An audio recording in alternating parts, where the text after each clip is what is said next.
ભાવનગરના જેસર તાલુકાના બીલા ગામે સ્થાનિક સ્વરાજ્યની ચૂંટણીઓ વચ્ચે ઉમેદવારોના ફોર્મની ચકાસણી દરમિયાન ગંભીર આક્ષેપો સામે આવ્યા છે, જેમાં એક જાગૃત નાગરિક દ્વારા એક ચોક્કસ ઉમેદવાર સામે જમીન દબાણ અને કાયદાકીય જોગવાઈના ઉલ્લંઘન બદલ તેમનું ઉમેદવારી ફોર્મ રદ કરવા પોલીસ ફરિયાદ નોંધાવવા માટે લેખિત રજૂઆત કરી છે.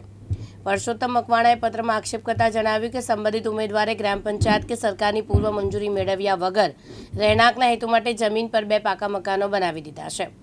આ કૃત્ય ગુજરાત લેન્ડ ગ્રેબિંગ એક્ટ હેઠળ દંડનીય ગુનો હોવાનું જણાવ્યું છે. અરજદારોનો દાવો છે કે ઉમેદવારે પોતાની ચૂંટણી સોગંદનામામાં દબાણ અને જમીન સંબંધી હકીકતો છુપાવી છે.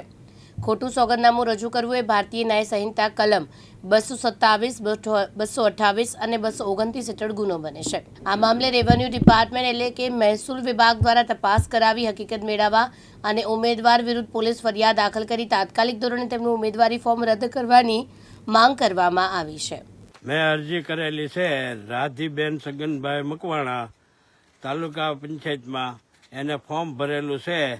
કા દબાણ દૂર કરે અને કા એનું ફોર્મ રદ કરે, આ મારી નમ્ર વિનંતી છે. મેં ટીડીઓને આપેલી છે અને ચૂંટણી અધિકારીને આપેલી છે. આ મારી નમ્ર વિનંતી છે. આ અરજી મેં એને આપેલ છે.